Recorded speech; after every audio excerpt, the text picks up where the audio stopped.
Hello students, today I am going to explain the electrochemical extraction of aluminium. It is given at the page number 14 in volume 1. This process is also called as Herold process. So in this process, how aluminium is extracted. Look at this picture. In this picture, cathode is made up of steel vessel with carbon lining, and anode is carbon rods which are immersed in the ore, molten form of ore, that is bauxite. The formula of bauxite is Al2O3, and the bauxite ore is added with the substances like cryolite and calcium chloride. Why cryolite and calcium chloride is added with bauxite ore? Because it lowered the melting temperature of the bauxite ore. Due to that reason only, cryolite and calcium chloride is added. I repeat this one.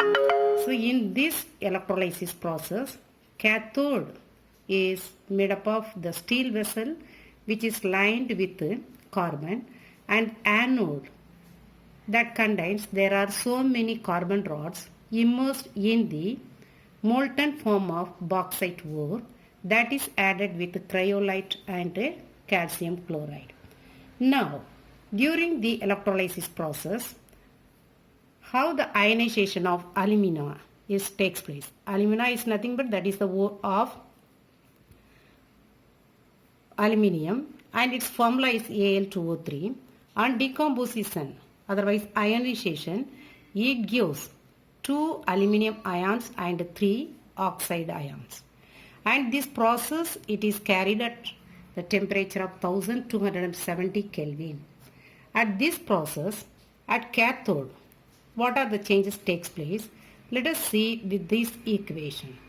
The 2 aluminium ions formed during the ionization, it gains 6 electrons and it converts into 2 aluminium atoms. At the same time, at anode, the 6 oxide ions liberated during ionization of alumina, it losing 12 electrons and it converts into 3 oxygen molecules. 6 oxide ions from the bauxite ore, it loses 12 electrons and it gives 3 molecules of oxygen. Now you compare the anode reaction and cathode reaction. At cathode, only 6 electrons are involved, whereas at anode, 12 electrons are involved. In order to balance the number of electrons involved in the cathode as well as anode, the cathode reaction is multiplied by 2. Then we are getting 4 aluminium ions plus 12 electrons. It gives 4 aluminium atoms. At the same time, one more thing you have to remember it. At anode is what? It is made up of the carbon rods. So the carbon rods at anode, whatever the oxygen molecules are liberated, that is consumed by the anode rods. Anode rods means carbon rods. So in the equation it is clearly given 3 oxygen molecules liberated at anode is consumed by 3 carbon atoms and it converts into 3 molecules of carbon dioxide. Now let us see the overall reaction. How do you find out the overall reaction? You have to combine the cathode reaction as well as the anode reaction. At cathode reaction, finally 4 aluminium ion and 12 electrons, it converts into 4 aluminium atom. Now that is combined with the 2 steps involved in the anode. So finally you see the 12 electrons involved at cathode reaction is cancelled with 12 electrons involved at anode reaction, and 3 molecules of oxygen liberated at anode is utilized by 3 carbons, therefore 3 oxygen and 3 oxygen will be cancelled off.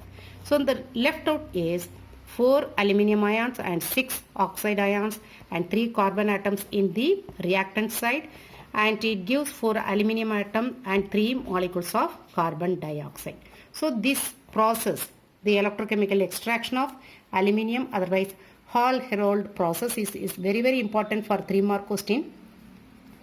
And now the Gibbs free energy change for the electrolysis. What is Gibbs free energy? Free energy, that is represented by the symbol G. G naught is standard free energy and del G naught is change in standard free energy. The standard free energy takes place during the electrolysis process is given by the formula minus NFE naught.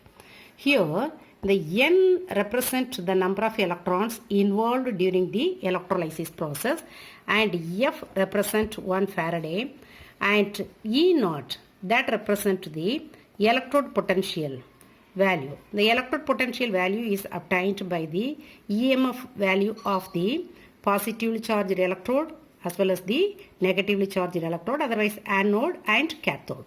If E naught value is positive, then only del G naught value is equal to negative. If del G naught value is negative, then only the process is spontaneous process. If del G naught value is positive, this is the non-spontaneous process. If del G naught value is equal to 0, the del G naught value is equal to 0, then it attained the equilibrium process. So it's very clear for the electrolysis process, if it takes place spontaneously, otherwise if it is feasible, then the del G naught value should be in negative. So in order to get the negative value of del G naught, we have to plant the electrolysis process takes place in such a way that the high reactive metals are mixed with less reactive metal ions. Then only the high reactive metals can replacing the less reactive metal ions and it passing inside the solution. So here 2 examples are given. So let us compare the copper metal with the silver ions. Copper metal is having greater reactivity than silver ions, so it replacing the silver ions. It means copper, it converts into copper ions by losing that electron, and that 2 electrons are gained by silver ions and it converts into 2 silver atoms. Similarly, the copper ions and zinc, if you are comparing these 2, zinc is high reactive metal and that losing 2 electrons and converts into zinc 2 plus ion, and that 2 electrons are obtained, otherwise accepted by the copper ion, and it converts into copper. So this is the basic principle which is used. That means the Gibbs free energy changes takes place during the electrolysis process is very, very important for the high electropositive metals, otherwise high reactive metals like sodium, potassium as well as aluminium. Okay, that's all.